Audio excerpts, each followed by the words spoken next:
Hello, everyone. Welcome to Spectrum of Spirits documentary series, Illuminating the Soul Within. This is Paul Hudson, and I'm here with Tom Manuel, the founder and president of the Jazz Loft. And we're going to talk a little bit about the spirit of sound, of how jazz can evoke some spirituality within a listener and within a performer. So, yeah, Tom, welcome. Thank you for having me. This is Absolutely. great.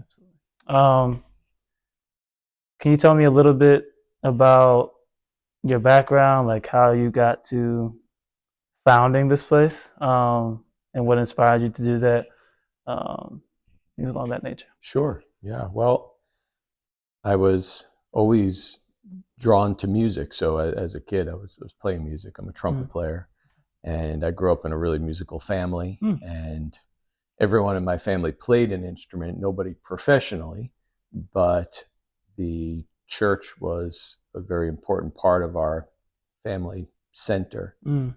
And I grew up always playing in church on Sundays, and then it was typically our tradition that we'd have Sunday dinner at someone's house. And back then, it doesn't seem to be a thing anymore. I'm starting to feel like an old person, but back in the day, everyone used to go to Sunday night service too. Yeah. Okay. And so whoever's house we were at for Sunday dinner, that's usually whose church we went, on Mm. Sunday night. And Nice. and these were all my great aunts, and we got to know the pastors at all their different churches. And as I got older, I appreciated that many of those churches were actually founded by my family, Mm.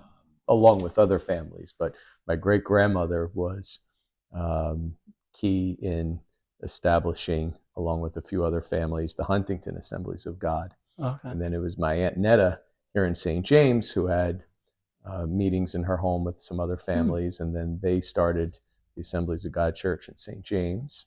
Wow. And my grandmother, who I was really close with, Vera, and my grandfather, Harvey, Mm. they were part of the founding families of the Smithtown Gospel Tabernacle. Mm. So we had this really Wow. cool history in, That's in, amazing. in churches around here, which was beautiful to grow up in. But as a kid, I didn't really particularly care or was interested in any of that then. What I was just interested in is I liked the music. Mhm. And I liked that if we went to my Aunt Netta's church, they didn't really have an organist. So I got to play organ, Oh which I wow. did. Okay. And at my church, we had a big orchestra, which I loved because I was surrounded by all these great musicians. Hmm. And I just loved any opportunity to play music because I loved music. Yeah.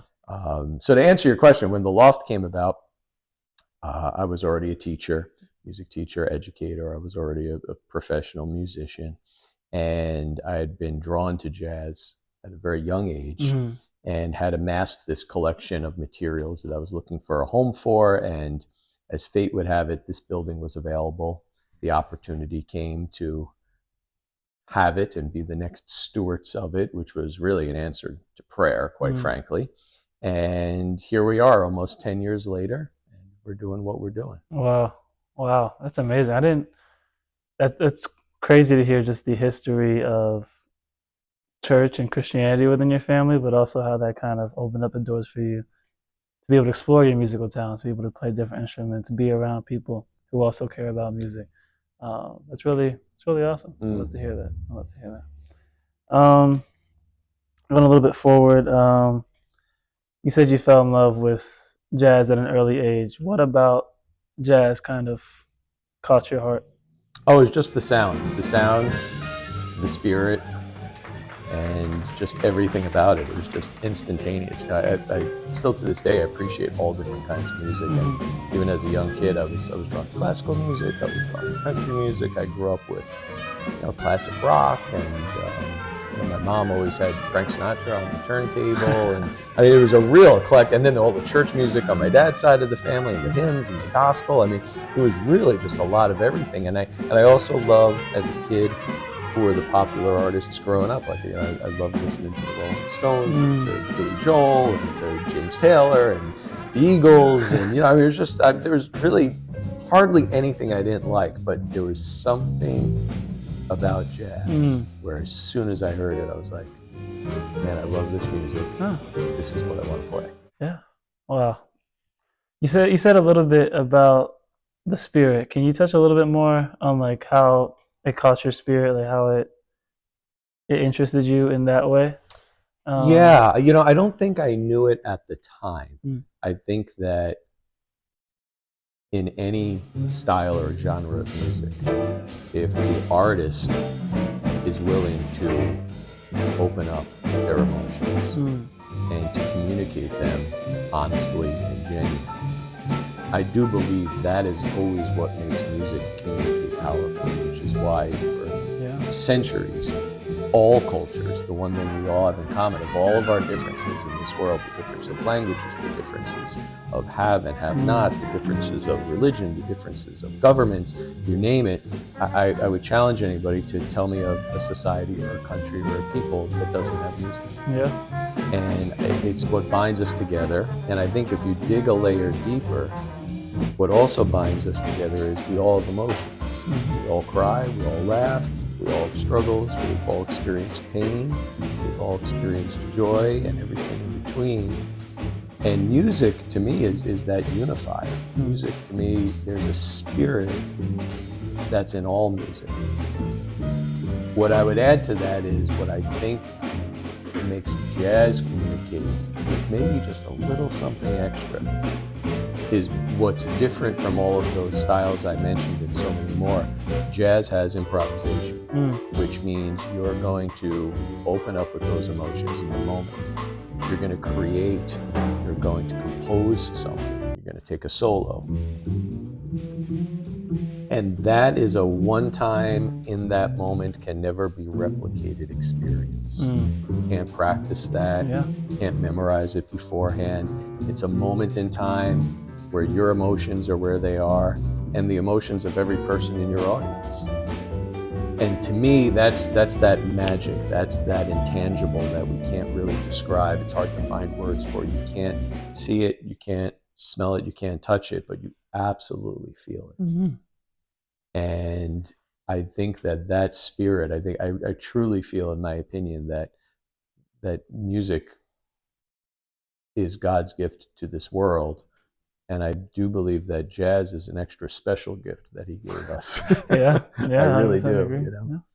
It really is beautiful. I touched a little bit on my behind the scenes series, but only have a little bit familiarity with jazz, and like I had like a little COVID season where like I was just like, I'm gonna go try this out. I usually listen to the same type of music. I'm gonna try out jazz, and I just like, I know nothing about anything about jazz, but just the way it flows and moves is just like incredible to me. With the fact that it's not rehearsed, it's all happening in real time. It's just like magic happening before the eyes. So it's just really, and before the ears, really impressive to me. It's interesting too if you think of what needs to be happening in order for what you just described to happen. There needs to be incredible support of everyone on the bandstand, which means that there needs to be acceptance, which means you can't hold a grudge against someone, which means you can't be hating the guy next to you or gal, you know what I mean? It means that you have to be really willing to listen, like really listen, not fake listen,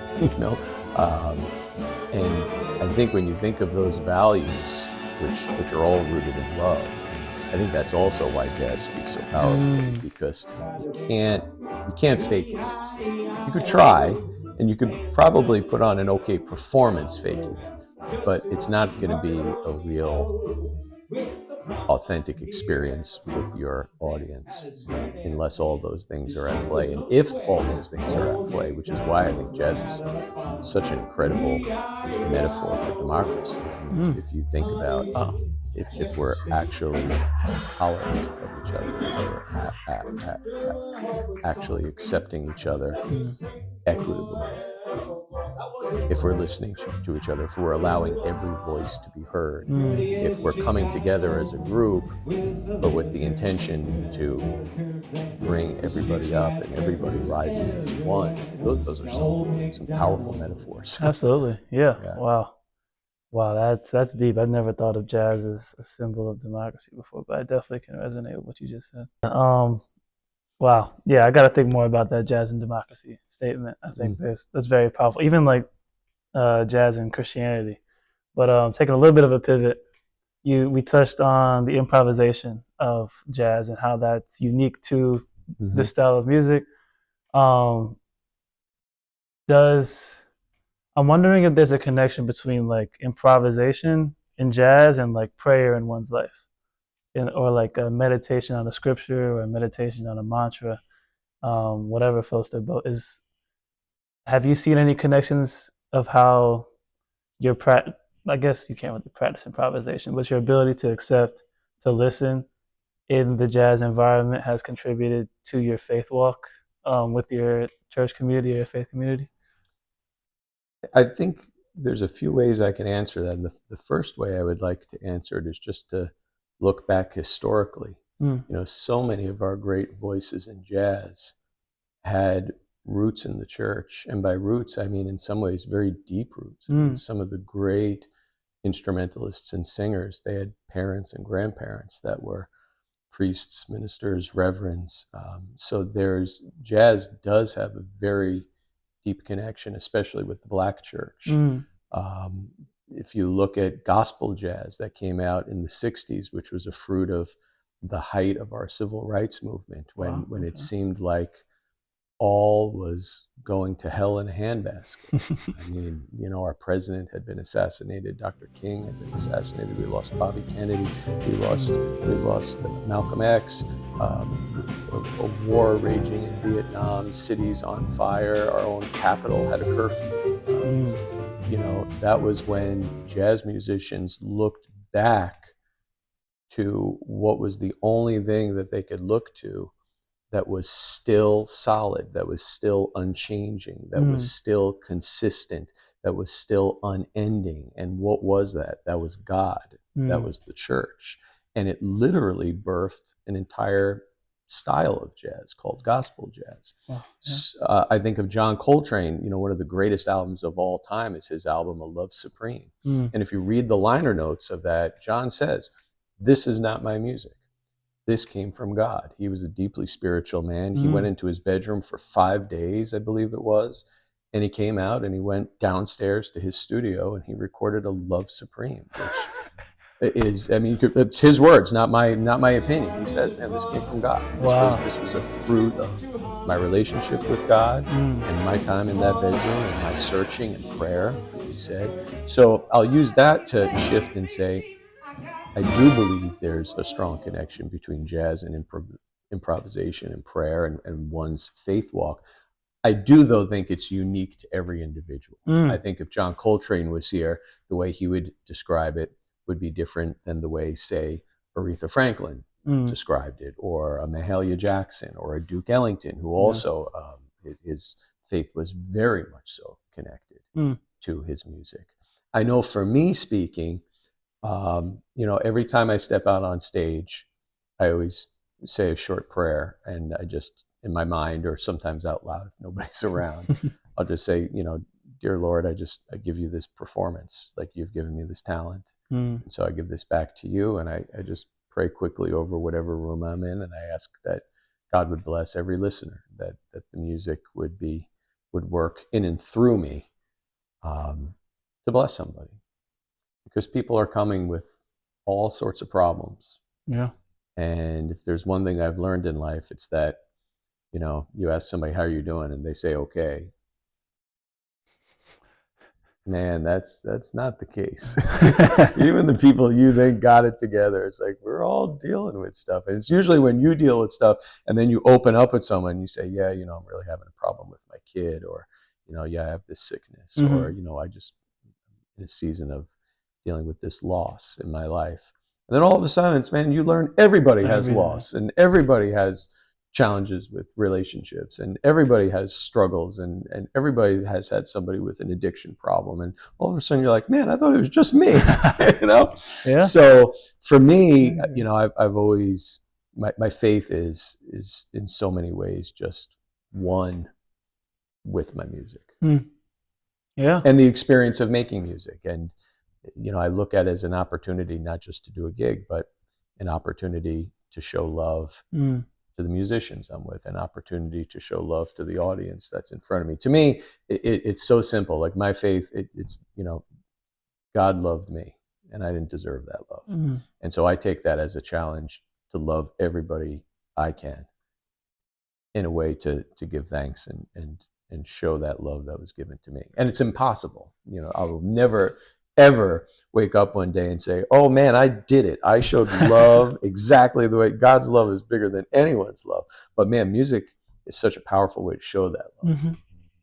Yeah, yeah, 100% agree. That's the foundation for everything that we've said in motion. Every artistic creation, every thought, every action is all motivated by some sort of passion Mm-hmm. towards either oneself or to someone else. That's at least that's what I believe. Mm-hmm. And I just think it can be such a powerful force when guided and directed And all in a sure way. emotions, you know, I tell my students all the time, I say, man, love is a beautiful, or anger rather, is a very beautiful emotion. Hmm. It just gets a bad rap. You Yeah. know? And even Jesus got angry sometimes. You know, he was in there flipping those tables with those money changers. You know, he got angry sometimes with the disciples when they weren't digging what he was saying or Exactly. getting it after he said it 100 times. You know what I mean? So it's like, but it's like, what do you do with that anger? Exactly. How You do you know, direct it? what do Yeah. you do with that? And there's some really beautiful things that have been birthed out of frustration and out of anger and out of despair. Despair, yeah. You Yeah, know? I think a lot of, this is kind of off topic, but I think we're making a great point that a lot of some negative emotions that we don't want to feel are some of our most powerful, motivating emotions to cause change, to Mm-hmm. make things better for ourselves, for other people, um, in a way that just makes our society just more democratic, more loving, I guess is the Mm-hmm. word. Mm-hmm. But yeah, I definitely think a lot of these emotions, like anger, like sadness, like fear, all get a bad rap, and we just try to avoid them as much as we can. But they can actually be quite Mm-hmm. beneficial, in my opinion. It's hard, you know. It's funny. Just the other day, I had a rehearsal, and it was a big important gig. We were out in Southampton, Mm. and we had a 5 o'clock rehearsal. And so I had reached out to the singer who was the star of the show. You know, Yeah. we had a whole big band backing him up, and said, "Just want to check in. Where you at?" Yep, he was already at the hotel. He was checked in. He said 5 o'clock. I said, "Yeah, 5 o'clock. Okay." Oh, 5 o'clock comes, he's not there. So I'm like, all right, I'll just warm up the band, right? 5:10, 5:15. So now I text him, stuck in traffic. I'm like, what were you thinking? Like, man, I talked to you an hour ago. You were already here, you know? And man, I'm getting all angry. Yeah. And you know, and then I'm thinking, like, we only have an hour, and then they're going to open the doors. And I was about 5:30, and I looked at the band, and I said, you know, some of you guys have been with me 20 years. I said, you know, right about now, I'd normally be really angry. I said, but I'm not. Aren't you proud of me? Look how I've grown up. I mean, we all had such a good laugh about it, you know? Yeah. And it's just funny how, you know, you always have that choice. What are you going to do with it, right? Now, I could have been, and hey, I mean, there's plenty of times anger gets the best of me, Oh, or frustration gets the same best of me. here. But in that moment, I was like, I'm not going to let that win. And actually, why don't we laugh about this? And then they weren't all stressed out. And then when the singer showed up, embarrassed, of course, we were all cool and laughing and joking about it. You know, we did what we had to do. And, you know, thankfully I was working with some incredible professionals. So there wasn't anything that really was, you know, really needed to happen. And it was, I guess it's just what you do with it. Yeah. Yeah. It's what you do with it. Beautiful story. Thank you. But on the past two notes, I've had this thought in my head and I want to ask you a little bit. You mentioned a little bit about vulnerability, and even in that story, like you were opening up to them, like open up to your band, like, hey, I would have been mad in this moment, but like I've matured, I've grown, and I'm wondering if just like the vulnerability needed to build a spiritual religious community, if that same vulnerability, if you've seen that same vulnerability expressed within a jazz band, within a collection of musicians, like is that a key factor to bringing the most out of the performance, especially in sort of an improv jazz type of music creation? Absolutely. You know, there's this line, and I don't know who it's attributed to, but you know, it basically says if you play it safe, like nothing really powerful comes out of playing it safe in jazz. And I think you could even say that about other styles of music too. And I remember when I lived in Boston, the great trumpet player Charlie Schluter was the principal trumpet player in the Boston Symphony Orchestra. And Charlie would either get the most greatest praises in the Boston Globe because he took risks. He allowed himself to be vulnerable. And they would talk about how incredible his performance was. But every now and then he'd make a mistake. And then they'd rip him to shreds. And they'd say how, basically a principal trumpet player in a major symphony orchestra should not make any mistakes. Yeah. And that's the playing it safe. And especially in that world, I feel so many artists like play it safe. It's about conformity. This is the way we've done it for 186 years. And it was just interesting all those years I was in Boston to see how Charlie was received and how, and the orchestra was divided too. Half the orchestra members thought that was a great thing. And hey, why are we going to do this for our whole lives? Just to clock in and clock out. And yes, produce beautiful performances, but not take that risk, not step into that vulnerability where then there's the possibility of something absolutely magical happening. Yeah. And we do that for the most part in jazz all the time. Yeah. And there's some really important values and characteristics that need to be in place. First of all, you have to trust everyone. To make yourself vulnerable. And then second, you have to also trust that if you fall or if you start to crash, that everyone's got your back, which is a really beautiful thing in jazz. I always say, when you make yourself vulnerable and you take that risk and you have that solo that you knock out of the park, everyone around will turn to you and they'll say, yeah, man, which means, yeah, you did it. And then when you make yourself vulnerable and you take that risk, and it's like a lead balloon, those same people will turn to you and they'll go, yeah, man. It's the same words. But what it means is, like, we got your back. Like, we're not going to turn on you just because that solo was dead on impact, And what I love about it is there's been so many times, and I don't think there's anybody that hasn't experienced this, when you're struggling, you'll hear everybody come to your rescue. You'll hear if you're lost, that piano player really trying to help you hear the chords where you are. Or if your chops are starting to fail, which everyone has experienced, and you're just getting a little weary and tired, you'll hear your fellow bandmates in the horn section come in with some backgrounds to kind of build you up and cheer you on, But absolutely, I think the vulnerability is a key ingredient. Awesome. Along with taking the risk. Wow. I've never thought about, like, I grew up playing basketball, so that's like kind of my concept of a team. But that, in the same way, like, it's kind of like when you're having an off night, those guys around you pick you up, and but the way they pick you up and the way you just described is so. It's. I would have never noticed that if you never told me, and I think that is really cool to me. That, like, there's so many things happening that so much of the audience might be missing if they're not aware of just like how much goes into the beauty of jazz. That's right. That's really cool. That's right. Another question more on the jazz side. How do you, like, even in your performance on Thursday, how do you go about creating a set? Like, how do you focus on the tone of, I guess, the collection of music you're planning to play? I actually don't even really know how it works. So yeah, like tone, timing, like what kind of goes into that rehearsal beforehand? Well, I try my best when I'm putting together a set list for a show. I try to pick repertoire that will complement each other. So I often tell my students, if you just pick, oh, I like this song, oh, I like this song, oh, I like this song, I like this song.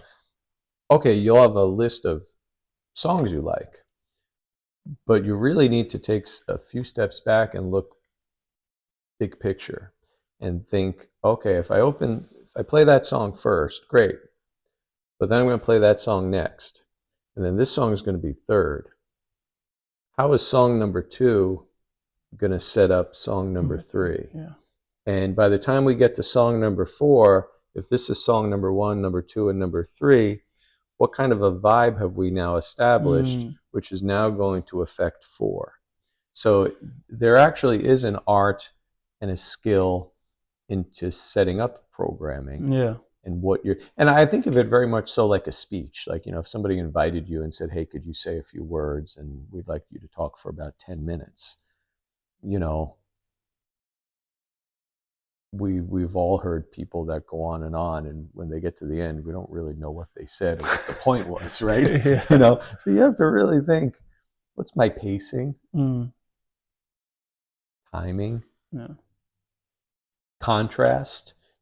Too much of a good thing, it loses its effect. Mm. If I open up with a tune that's really cooking and burning, and then I follow with a tune that's cooking and burning, and I follow with a third tune that's cooking and burning, by the time I get to the third tune, people aren't really even appreciating that much anymore because they've already heard that twice. Yeah.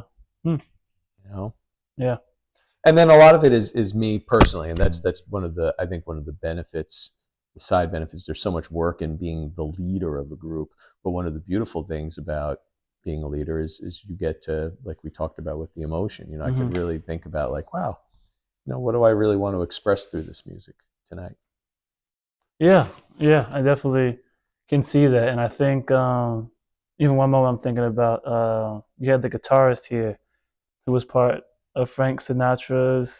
Oh, Alveola. Yeah, Yeah, Alveola. Yeah, yeah, like we were talking about him. because we were like, I think it was just that was just before the call and response song where we were clapping and we were all into it. Right. And then he just gets up there and then he hits him with the softest, most beautiful. I was like just in awe watching his fingers move. And then just the sounds are just so crisp and delightful.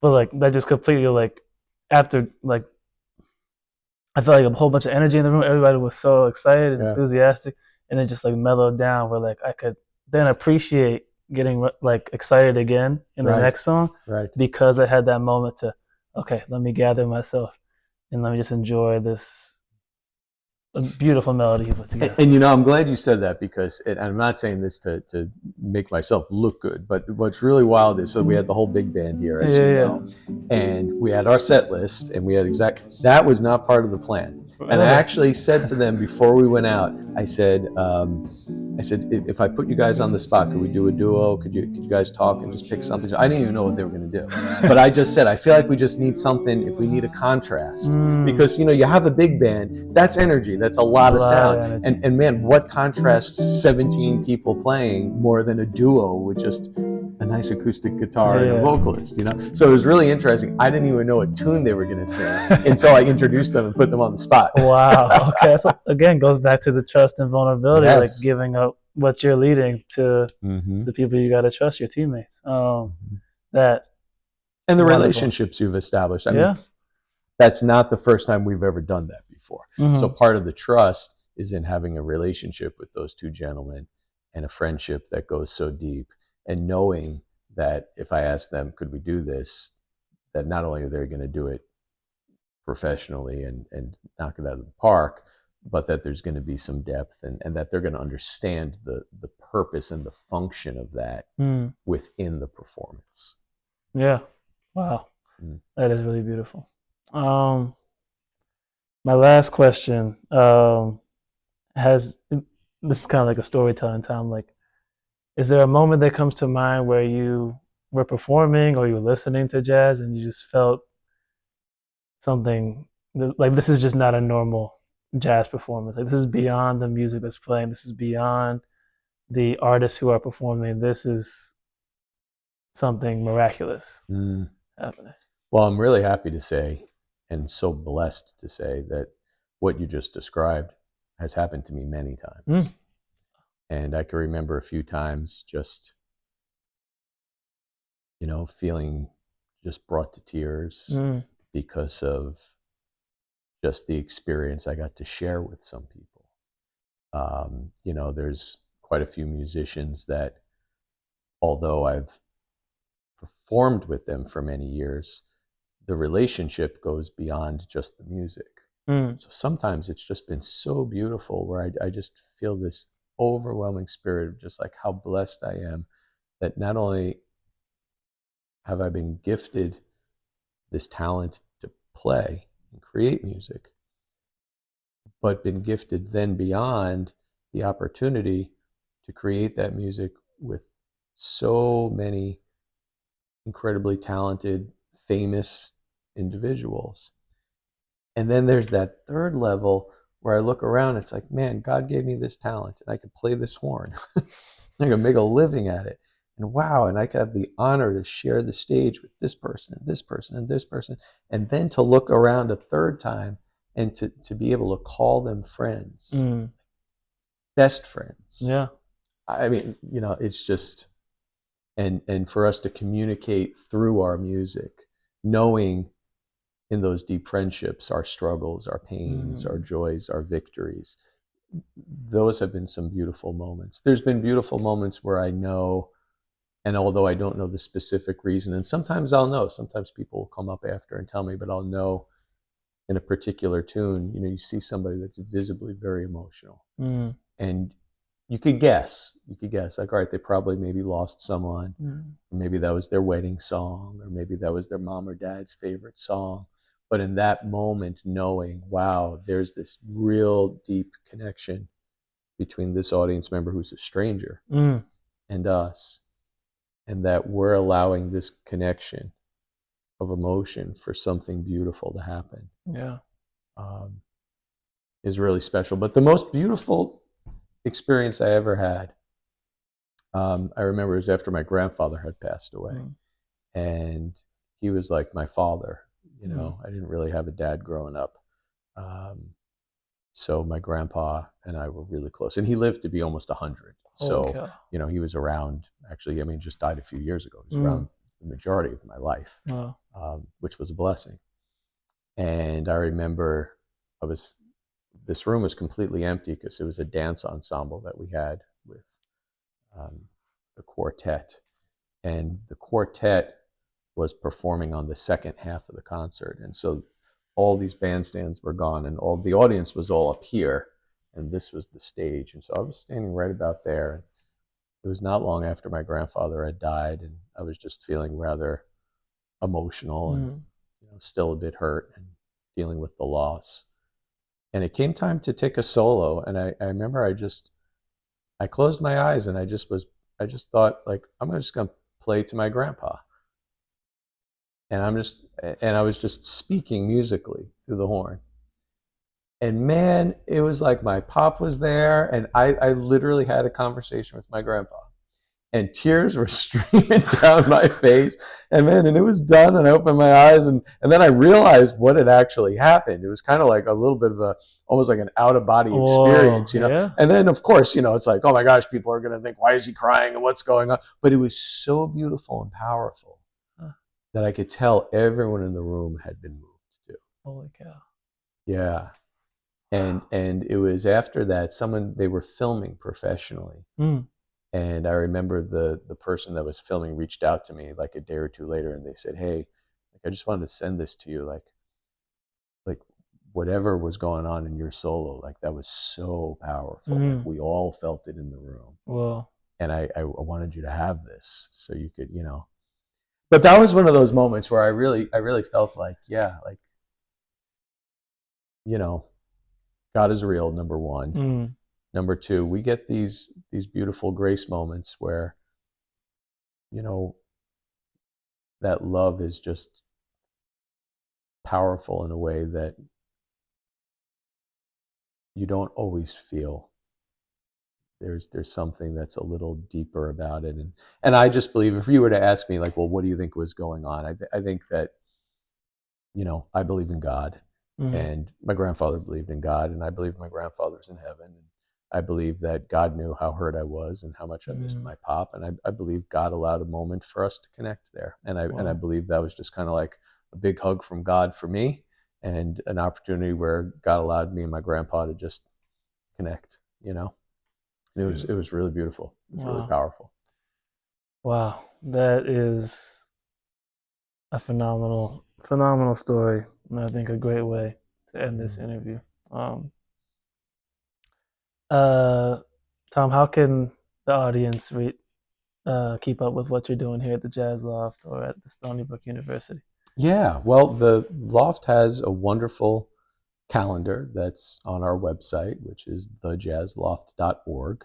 And we also have an email list that people could sign up for. And we send out one email a week, right at the start of the week. So you could find out what concerts are coming up. And also, you could also find out through that email what events we might have that are not here at the Jazz Loft, but all throughout the community. So if we have other performances at different places or collaborations that we're doing, all of that information is in that email. So that's probably the best way for them to come and check out some jazz. Absolutely, absolutely. Thank you, Tom. Thank you, man. Appreciate you Um, so much. absolutely, Yeah. absolutely.